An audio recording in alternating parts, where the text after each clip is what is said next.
Una investigación exhaustiva y seria de los asuntos de política pública y gobernanza del país se analizan desde el observatorio. Porque los temas de impacto ya están bajo la lupa y los analizamos desde el observatorio. Saludos amigos y bienvenidos otra vez más a un episodio desde el Observatorio, programa del Observatorio de Sociedad, Gobernanza y Políticas Públicas de la Pontificia Universidad Católica de Puerto Rico.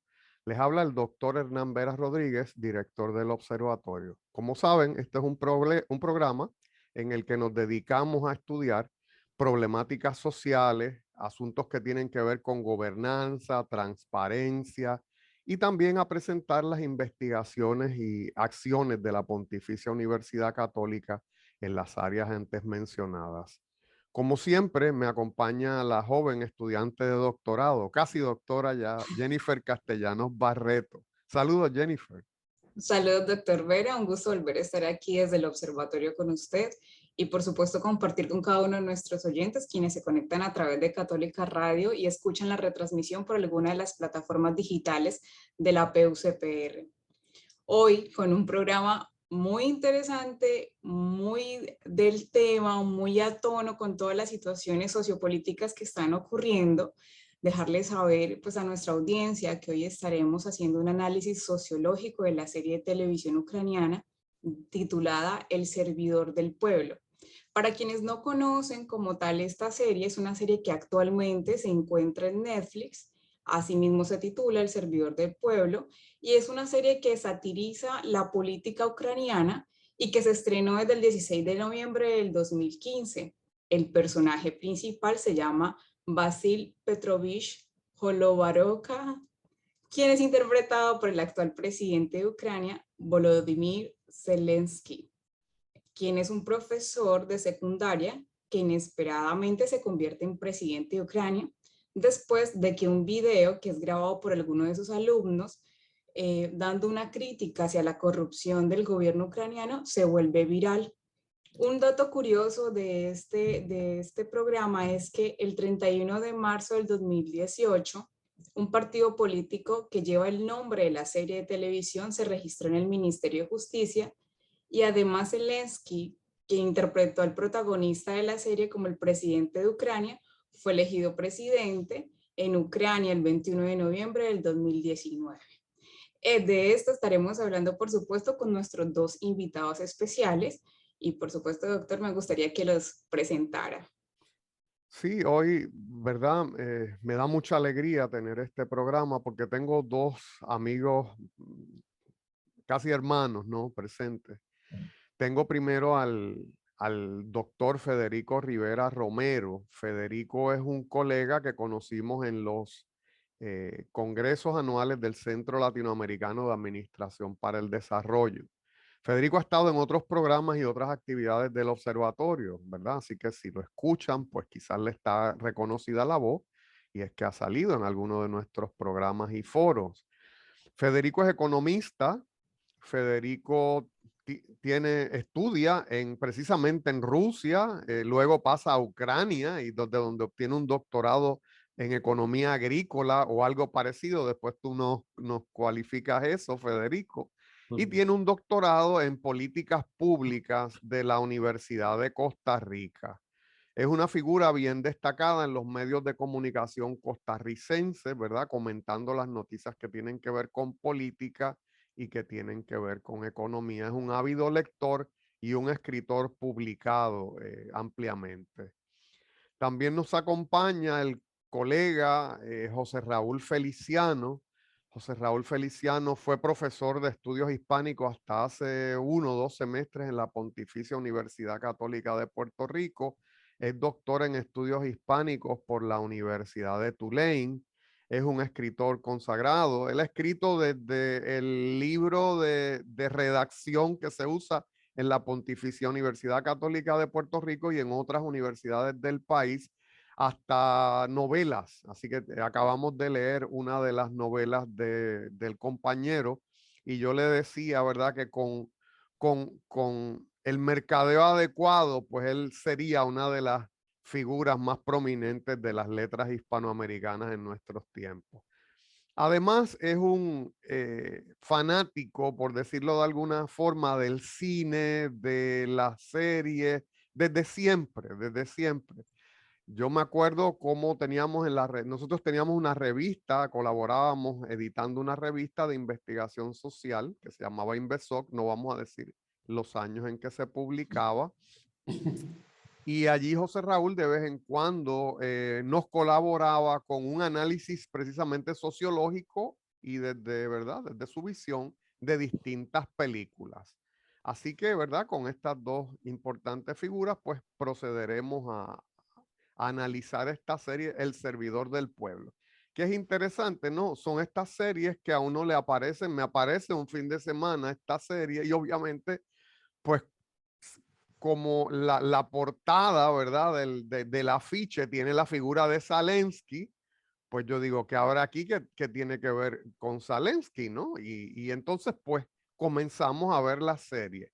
No voy a dar demasiados detalles porque esa primera parte pues la va a hacer el doctor José Raúl Feliciano, ¿verdad? Presentarnos un breve análisis de base de la serie.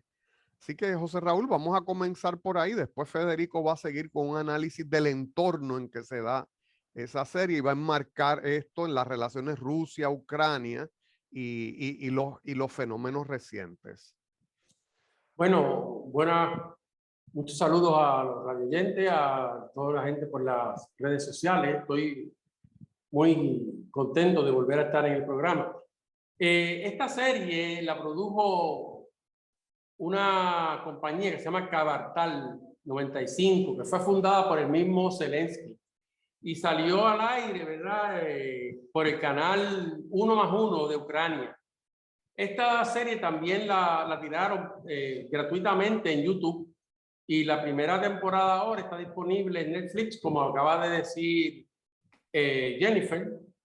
Y Netflix combina los dos primeros episodios en uno solo y así que ahí tienen un total de 23 tirados. Entonces se hizo una adaptación fílmica también de esta serie. Salió en 2016, que se llama El Servidor del Pueblo 2. Y la segunda temporada usó pietaje de esta película para expandir la trama y salió en 2017. Lo que hizo, ¿verdad?, que la película entrara en la continuidad de la serie. Y entonces la tercera temporada salió en 2019. Ya la trama la contó Jennifer con muchísima certeza. Así que no hablo nada más. Ahora sí, Volodymyr Zelensky, ¿verdad?, aparece como este personaje de ficción que después se convierte en una realidad. Se convierte en el presidente de Rusia con un 70% de los votos en la segunda ronda. Eso fue igual que la serie. No sé cuál fue ahí el fenómeno. De eso vamos a hablar más adelante. Pero antes de entrar en la política, ¿verdad? Zelensky era comediante, actor y escritor. Y actuaba en comedias románticas y como maestro de escuela, ¿verdad? De escuela superior en esta serie del Servidor del Pueblo. En 2009 coescribió la película Sin Amor en la Ciudad, en la cual actúa como un dentista mujeriego quien con sus amigos hace una peregrinación romántica a través de Nueva York, que es algo así como un Sex and the City masculino. Cuando yo lo leí me dio mucha gracia porque dije, se parece a Raymond Arrieta, con ese programa que tiene Raymond Arrieta de Men and the City. Men and the City, ¿verdad? Sí. Entonces, algunos de sus roles han sido políticos. En el 2012, en el filme Reshevsky versus Napoleón, el futuro político aparece en el papel del líder Napoleón Bonaparte, ¿verdad?, durante la invasión de Rusia. Entonces, también hizo la voz del oso Paddington para la versión ucraniana de esta serie, que es un hit, ¿verdad?, de 2014, y también de la secuela en 2017. Y por último, el último dato que tengo es que en 2006 compitió y ganó en la versión de su país de Bailando con las Estrellas, o sea, un Chayanne de la vida. Así que ahí tenemos, ¿verdad?, una persona que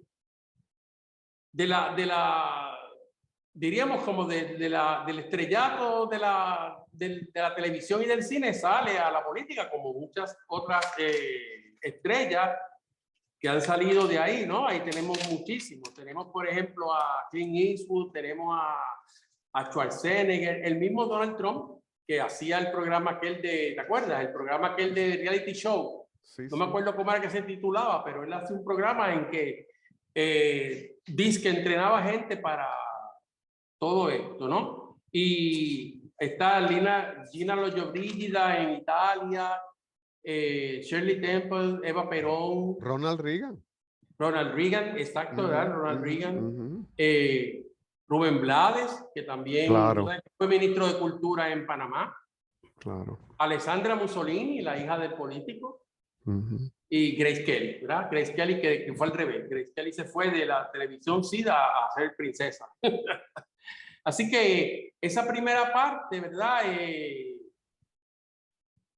Trata, de alguna manera él sale también de la pantalla, porque fíjate cómo él se convierte sin quererlo en un influencer de YouTube cuando uno de sus estudiantes sube el video a esta red y lo hace famoso. Lo que Claro. logra, ¿verdad? En la serie se logra que ellos hagan lo que llaman un crowdfunding, y son ellos los que de alguna manera le financian la campaña, y él gana a partir Sí. de eso.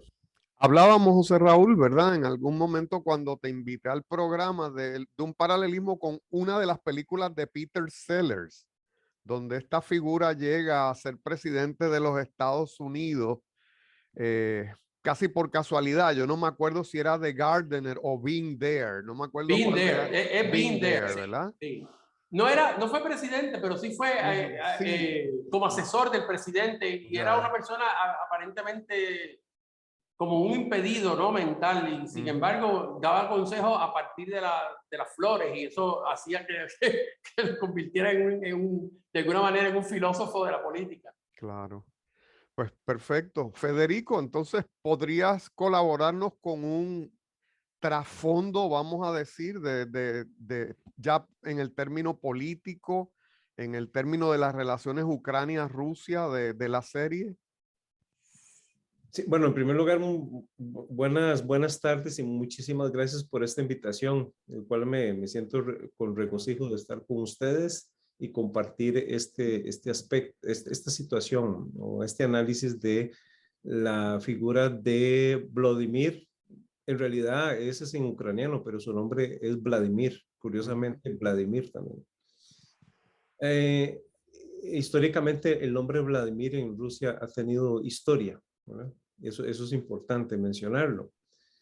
Ahí hay un aspecto, Hernán, voy a referirme a él porque creo que las personas que nos están escuchando deberían de entender un punto de inflexión histórico. Voy a referirme brevemente. Primero, en este momento Rusia tiene un proyecto de ocupar todo el este de Ucrania por un tema que viene desde Catalina II la Grande.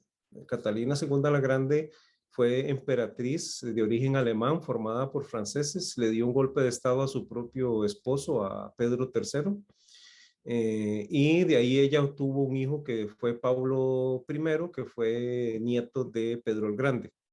Hay una red ahí interesante, pero Caterina se dedicó a dominar todo el este de Ucrania, que era como todo un proceso de anexión a la fuerza por medio de la fuerza militar. Esto es importante mencionarlo, ¿por qué? Porque este es el nuevo proyecto que hay. Ahora, vamos después a la parte de la Revolución de Octubre. Después de ahí se anexó otra vez Ucrania como República Socialista. Después viene el golpe de Estado, viene la desintegración de la Unión Soviética, que ahí pasa a ser independiente a partir del 92 aproximadamente, llega a ser independiente. Yo llego a Ucrania en el 94, exactamente, perdón, disculpen, exactamente en el año en que ellos declaran la independencia es cuando yo llego a Ucrania, y se empieza a dar todo este movimiento nacionalista que ya estaba. Hay un grupo de poder en Ucrania que viene desde Stepan Bandera, que era de Ivano-Frankovsk, que fue un líder nacionalista ucraniano que después la KGB lo elimina en 1939. Él lo que buscaba era esto, esta independencia de hablar su propio idioma, etc. Los ucranianos en el lado del este logran prohibir el ruso como lengua, incluso solo el ucraniano se puede hablar. En mi caso, cuando yo llegué a la Universidad de Kiev, yo pude defender mi tesis en ruso porque el idioma base lo tenía en ruso, no en ucraniano, sin embargo tenía que aprender ucraniano. Eso para uno era algo interesante, algo de mayor bagaje cultural, pero lo que ahí sucedía ahí adentro era una división entre ucranianos versus rusos, ahí prorrusos. Pero el este de Ucrania hablan ruso y están más conectados a la cultura rusa. ¿Por qué es importante esto? Bueno, porque desde mi punto de vista, el marketing político que fue creado detrás de Zelensky, porque Zelensky puede ser el productor, pero detrás de una producción hay un financiamiento. Y desde mi punto de vista, pues son los grupos ultraderechistas que llegan a financiarlo porque lo que necesitan es crear un marketing político de vitrina y posicionamiento en el ciudadano ucraniano. Ahora, el ucraniano y el ruso, ellos son de una cultura que les gustan las series con argumentos. Por ejemplo, para decirles algo, en Rusia se vio mucho Los ricos también lloran, que es mexicana, o por ejemplo, María, ¿verdad? O por ejemplo, la esclava Isaura, que era brasileña, pero lo que ellos buscan es el argumento en las series. Y él tiene un argumento muy interesante. Porque el ciudadano venía quejándose de la corrupción. Es cierto que el nacionalismo puede ser interesante, pero venían con antecedentes de corrupción de alto nivel, de saqueo del Estado, se puede decir, y ahí estamos hablando de que, bueno, cuando la democracia se desgasta, porque ellos se acostumbraron al líder duro, pues aparece esta figura que me parece que va a tener que pagar un precio político y económico. Bueno, él lo decidió así porque eso fue lo que él también lo montó. Lo espectacular de él es que él es un gran actor, pero también recordemos que la comedia de él que hace, los shows que hacía eran vulgares, ¿verdad? Era el show vulgar, la mofa, incluso había una mofa contra el grupo LGTB, porque la homosexualidad en estos países se les considera una enfermedad, no son tolerantes, y él hacía mofa con los gays, ¿verdad? Con la parte homosexual. Entonces, claro, pero eso es lo que vende. Estamos hablando de un marketing político, y es muy interesante porque él aborda en la serie el tema de la corrupción, que es lo que resalta, ¿verdad? Y aparte de eso, pues tiene que empezar a rodearse de funcionarios corruptos. El problema es que la visión de él como político en la serie, él tiene un norte, pero al final todos los que están rodeados con él están relacionados con la corrupción. Ahora, lo que ellos querían dejar claro en la serie es que hay una corrupción y que necesitas un líder. Pero cuando Zelensky gana, exactamente, quedó debiendo el tema de atacar la corrupción y el tema de Ucrania del Este. ¿Qué le va a tocar a él ahora? Bueno, le va a tocar ser un objetivo militar porque no va a negociar, va a esperar armas de Occidente y desde mi punto de vista, él ha manejado muy bien las redes sociales. Ustedes han visto que ese es su fuerte. Habla muy poco porque no puede ser identificado dónde está. Usa la pantalla verde, ¿verdad? Para usar figura que está en la ciudad, pero no está en la ciudad. Entonces hay una hipótesis que si en realidad está en Kiev o está en Leópolis o si en realidad ya está fuera de Ucrania. Okay. La logística rusa pues lo tiene identificado que sigue en Ucrania, solo que necesitan saber dónde está para aniquilarlo. Él es un objetivo militar en este momento. Lo que pasa es que me parece que detrás de él sigue un grupo. Hoy estaba viendo las noticias que, bueno, el ejército ucraniano está dividido internamente. Hay militares que ya están negociando con Rusia. Hay una parte que no quiere negociar, pero hay una parte militar que se siente desgastada, ya no obedece a las directrices de Kiev. Él es un líder, digamos, político, que detrás de él hay una cúpula, pero también el hecho de tener tropas desgastadas, sin municiones y mal alimentadas, pues lo que le tocan a estos soldados que eran ucranianos es pasarse de bando. Yo creo que eso lo tienen muy claro, y los rusos van a jugar con eso porque usted sabe que una de las estrategias de Rusia es darle a usted un pasaporte mientras usted sea ruso y quiera ser ruso, ¿verdad? Porque también ellos lo hicieron con moneda, ¿verdad? En este caso. Y viene una parte que hay que prestarle atención, Hernán, estimados, y es que esta parte de la nueva Rusia, que en ruso es Novaya Razia, ¿verdad? Esta Novaya Razia es el 45% del territorio de Ucrania y es el 60% del Producto Interno Bruto de Ucrania. Ya. Y va a pegar con una zona que se llama Transnistria, que es en Moldavia, es decir, Moldavia va a entrar en el efecto dominó. Muy bien.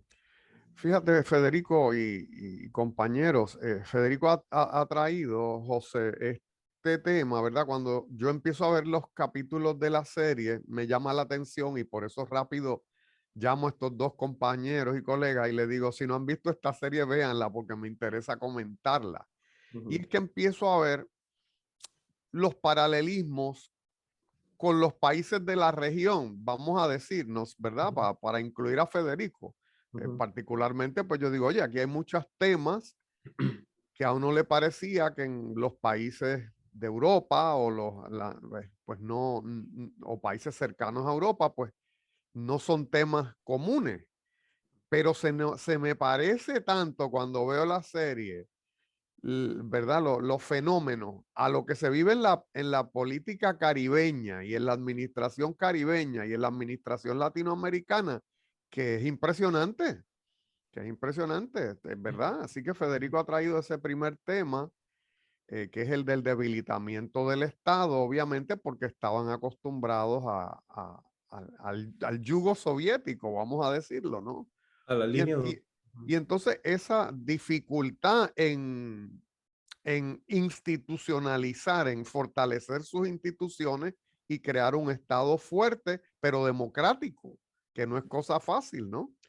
José Raúl, ¿algún comentario, verdad, con respecto a eso en lo que Sí. entramos en los otros temas? Sí. Pues fíjate, una de las cosas que a mí me gustó de la serie, ya no la he visto completa, ya voy por el capítulo 11,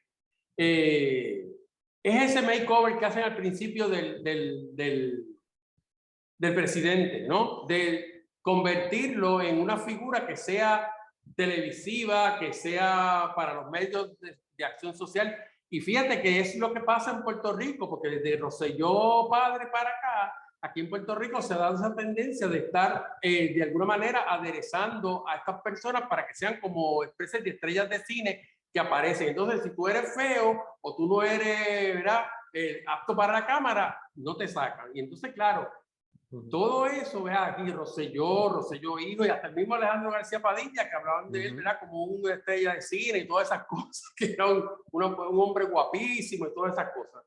Entonces, hay otro nivel. Ese tema es bien interesante, José Raúl, si quieres, porque para los que no han visto la serie, el primer capítulo, el primer episodio sobre todo, se presenta al candidato, perdonen la expresión, como un loser, ¿verdad? Es esta persona que raya los 40 años, es maestro de escuela, que vive con sus padres. Vive con los padres, es divorciado, los padres se mofan de él porque pues no le va bien.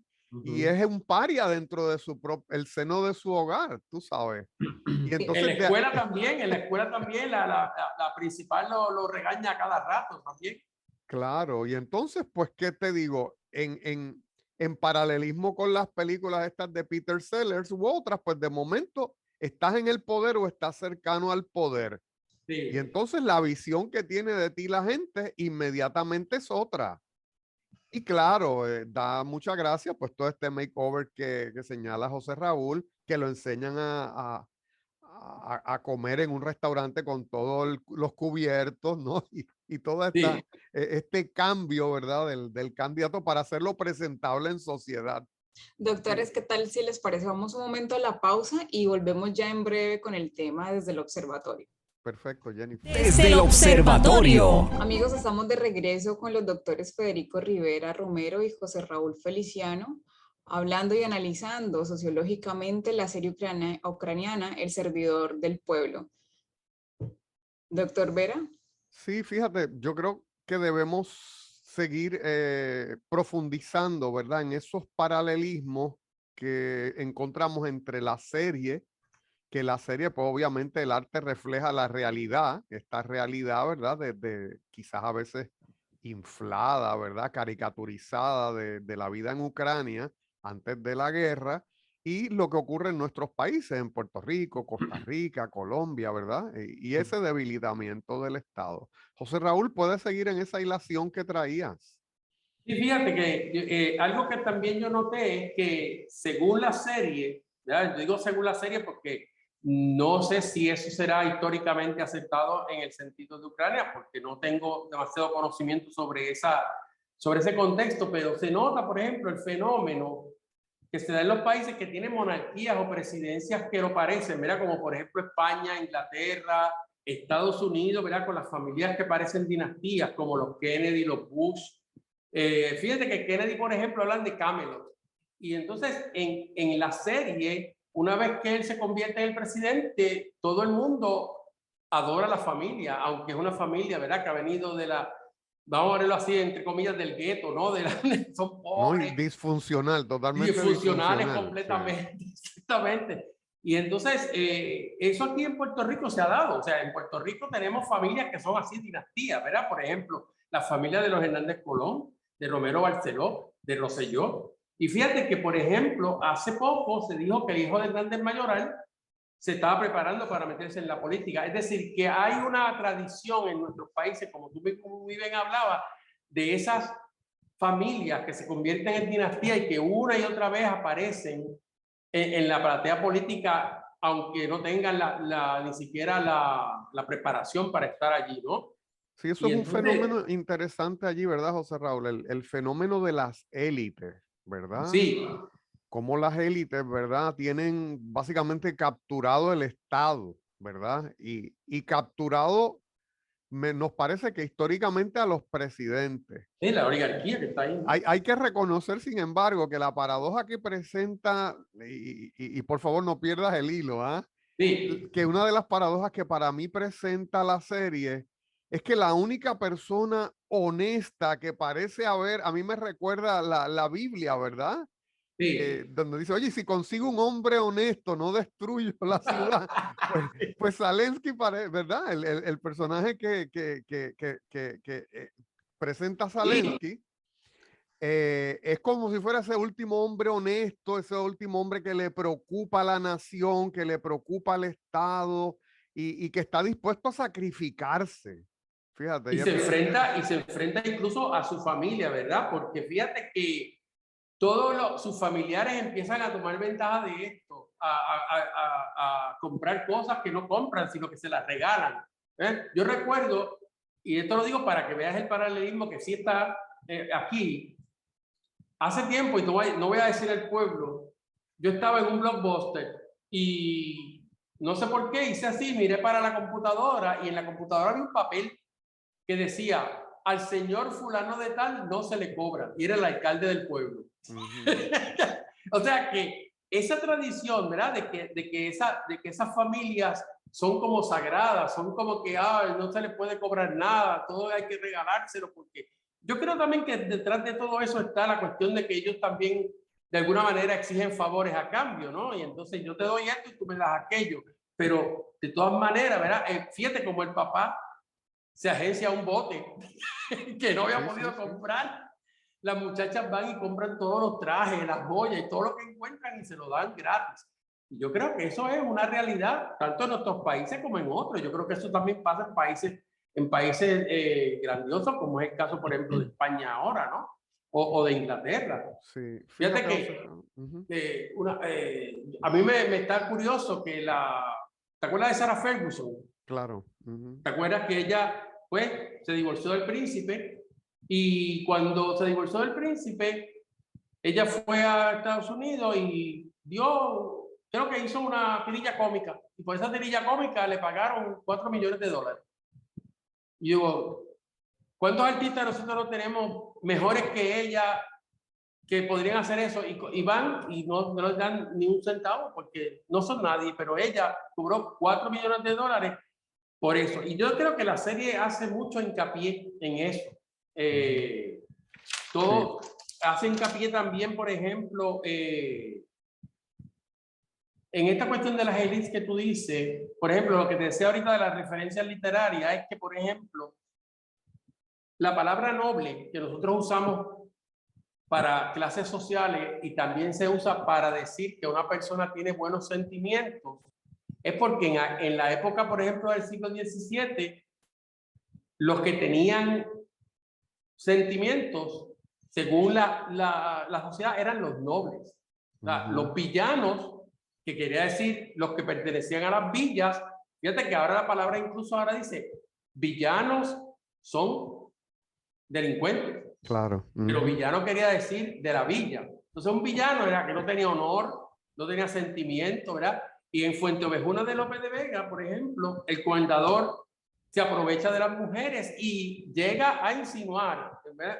O más bien a decir que ellas se ennoblecen con que él las viole.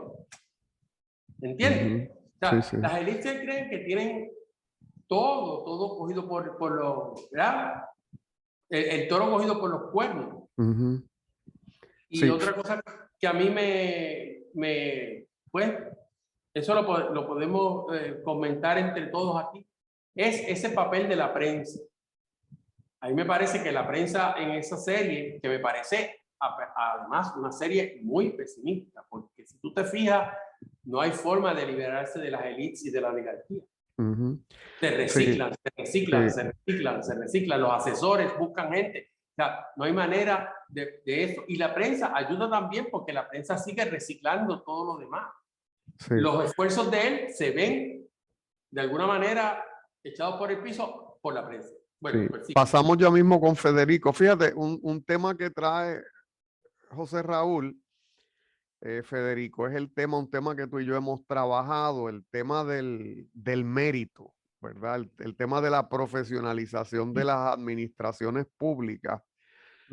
Tema que en Ucrania parece ser casi imposible según la serie, ¿verdad? Y acordémonos que la serie caricaturiza la realidad, ¿verdad? Pero constantemente las élites están impulsando un catálogo de hijos de amigos de hijados de, ¿verdad? Entonces cada vez que él va a buscar a alguien, él no quiere irse por esa línea, entonces termina nombrando a su ex esposa, a sus amigos, a sus asesores, sí. que en principio parecían ser gente honesta, pero eran incapaces. Es un punto interesante, ¿no? Es un punto, esta gente son honestas, pero son incapaces. Los otros o son igualmente incapaces, pero pues vienen de las élites, o son capaces, pero no llegarían por las razones de sus méritos y de su competencia. Así que, ¿verdad? Ese tema de la falta de profesionalización y las dificultades de si voy a hacer una administración pública honesta, ¿dónde está la gente que va a ser igualmente honesta y me van a ayudar? Porque yo no me puedo encargar de todo el Estado. Y no sabemos si ellos, Hernán, si ellos van a caer en el soborno. Yo por lo menos no lo sé todavía porque no he seguido viendo la serie, pero ya están como dudando porque se ven ante esa cantidad de dinero que les ofrece este hombre que llega a todas las oficinas, ¿verdad? El rubio claro, este que va, sí. y le dice, mira, tengo a esta persona con este apellido y son $2 millones. Y tengo esto y son $5 millones. Entonces el tipo tiene un narcotraficante que está ahí de ministro del Exterior. Sí, no, por donde yo iba ayer, ¿verdad? No la he visto, pero voy muy adelantado. Ayer hablaban de estas tres, ellos le llaman ballenas, ¿no? En la traducción en inglés son las tres ballenas. Son estos tres personajes que en la serie casi no dejan ver, pero son realmente la gente que mueve los hilos que toda la que sociedad. Se reparten el país en un monopolio, en el juego de monopolio, ¿verdad? Y le han permitido ser presidente. O sea, está claro desde el primer episodio que se le permite a Vasil Petrovich ser el presidente. Federico, siguiendo esa línea, agárrate uno de estos temas que te llame la atención. Sí, bueno, hay algo interesante y es que Estas son sociedades que se acostumbraron a la línea dura, a los, vamos, Pedro el Grande, Iván el Terrible, Pedro el Grande, Catalina, etcétera, etcétera. Alexis I, que negoció con los casacos. Recordemos que después llega Stalin, ¿verdad? El mismo Nikita Khrushchev era ucraniano. Oh, sí. ¿Sí? Y bueno, Stalin no era ruso, Stalin era de Georgia o Rusia, ruso, ¿no? Era del Cáucaso, ¿no? Pero siempre fueron la línea dura, ¿verdad? Los líderes débiles para esas sociedades es cuando fracasa el Estado. Gorbachev o Yeltsin, por ejemplo. La mano dura siempre tiene que estar ahí presente. Por eso es que también, pues Putin juega un papel importante para la sociedad rusa como la figura de un zar que necesita. Ahora, él dijo una frase interesante una vez: la democracia es para destruir a los estados. Ucrania no está exenta de la línea dura en la cual fue formada, incluso anexada y condicionada históricamente.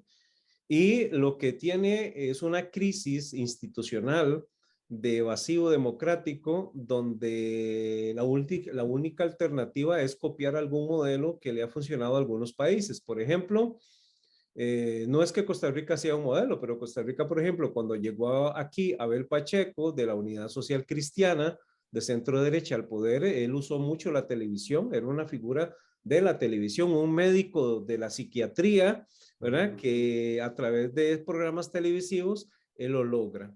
Hay uno que lo intenta también, Rolando Araya, que tenía un programa en la televisión, pero él fracasa en ese proyecto, ¿verdad? Porque pudimos leer que querían duplicar el modelo.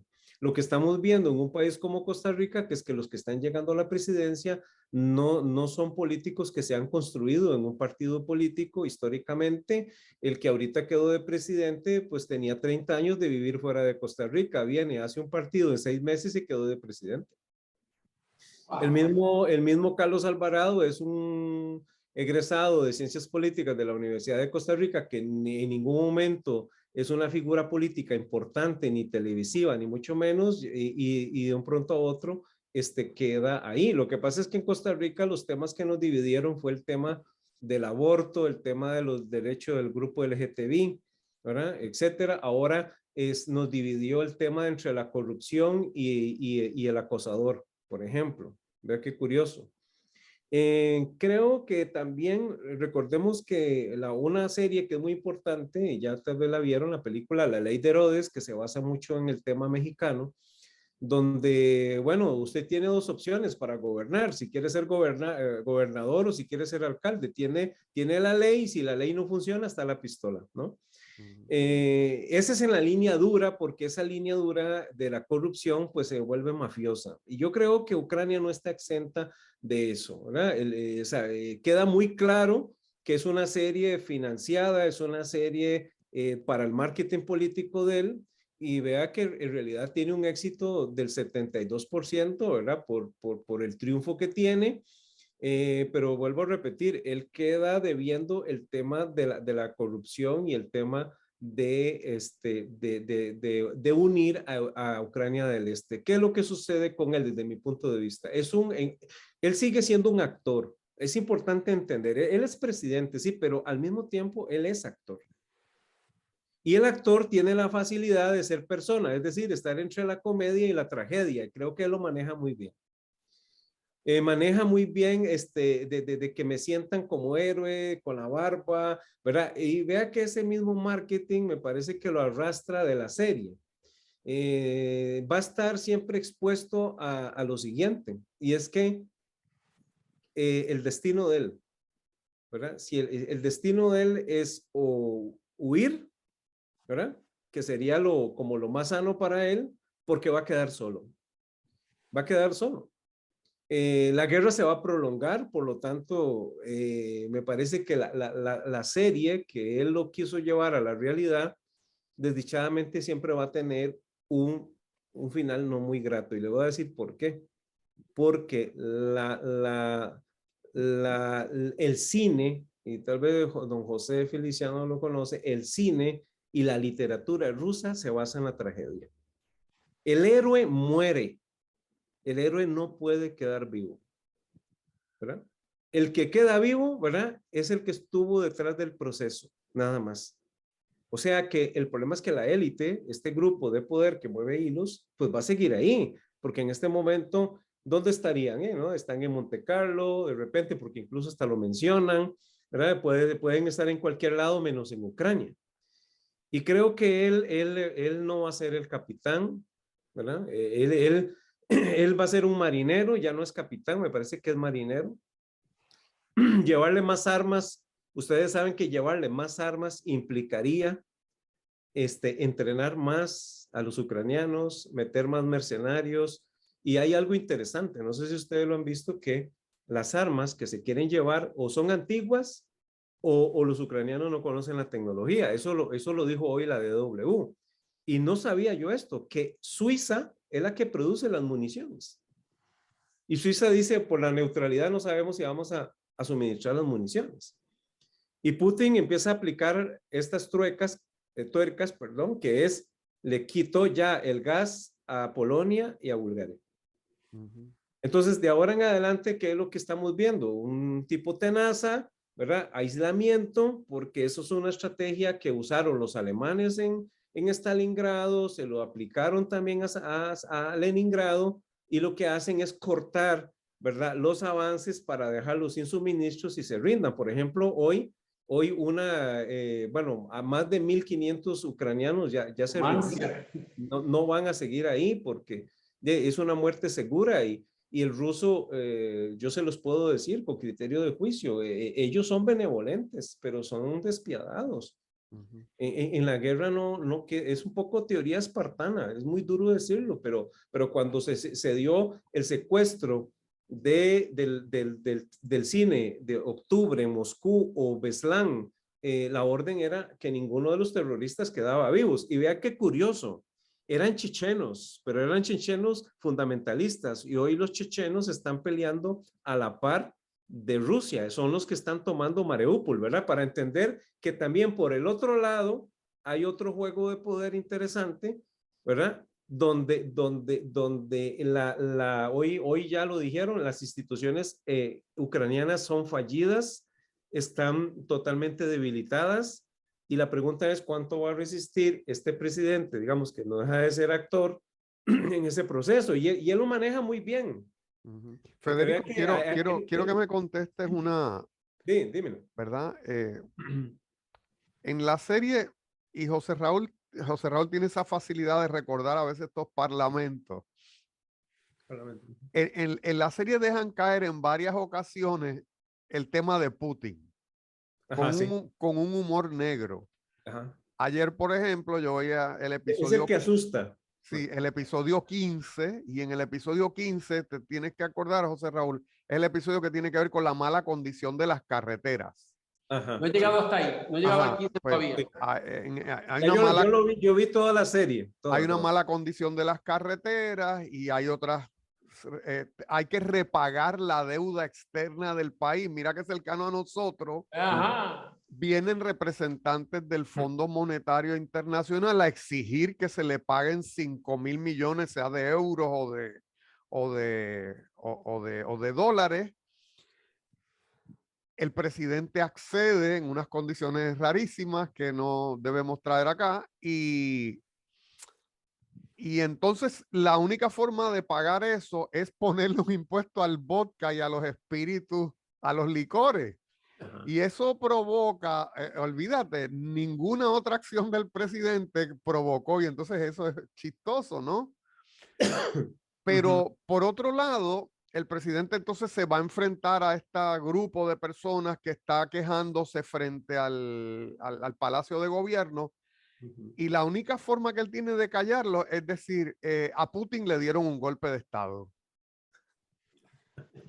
Y entonces está toda esa gritería, él dice, a Putin le dieron un golpe de Estado, y todo el mundo se cayó. Es que ¿es comedia, Federico, o es real ese roce cultural? Bueno, sobre Putin una de las características de Putin es que Putin no habla con él porque no lo considera un igual. Recordemos que Putin ha sido, digamos, construido como un político, nace en la KGB, o sea, lo he formado por la KGB, en la logística, condecora la iglesia, ¿verdad? Recordemos que el águila bicéfala implica el matrimonio Estado-Iglesia, y en el centro está San Jorge matando dragones. O sea, entre la iglesia y el Estado hay un héroe que mata dragones. Ese simbolismo es increíble.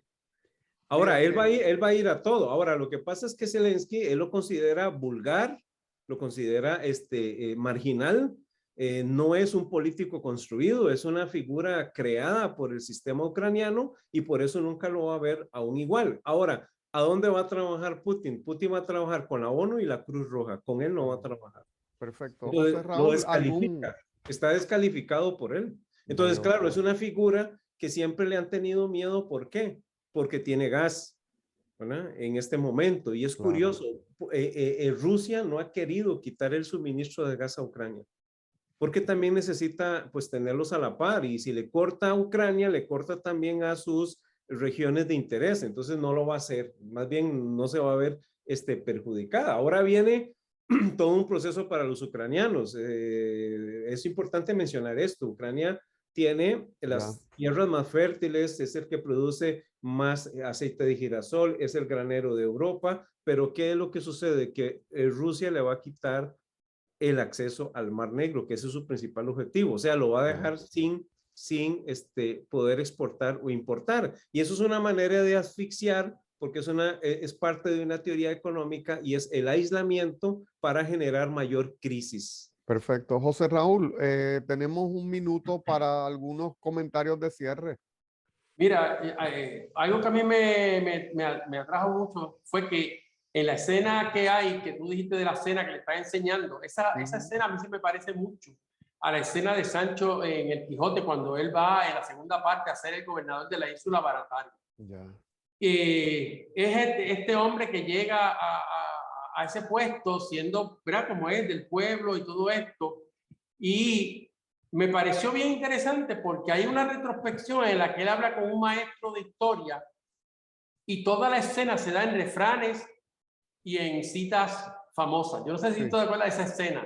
Pero cuando yo vi eso, dije, mira, es que parece ser que él también de alguna manera está usando como un referente literario la cuestión del Quijote. Tremendo. O sea que el Quijote le da muchos consejos a Sancho, ¿verdad? Y una de las cosas que le dice es, no te avergüences de tu linaje. Vale. Pues, amigo, no quería dejar pasar eso. Vale. Muchas gracias, doctor. Pues hemos llegado al final de este programa, muy interesante, y se pasa muy, muy rápido el tiempo. Por supuesto, agradecemos a la audiencia y a nuestros distinguidos conferenciantes invitados por haber aceptado, pues, este espacio, participar en este espacio. Le recordamos a la audiencia que pueden escuchar nuevamente este programa en diferentes plataformas digitales como Spotify, Facebook y en Huellas del Futuro en el canal de YouTube. Agradecemos nuevamente a ustedes por haber estado aquí y los esperamos una próxima semana más desde el observatorio. Muchísimas gracias. Muchas gracias a todos. Forma parte de nuestro análisis. Comparte tus opiniones con el panel. Comunícate con nosotros a observatorio.pucpr@pucpr.edu. Desde el observatorio, una producción de la Pontificia Universidad Católica de Puerto Rico.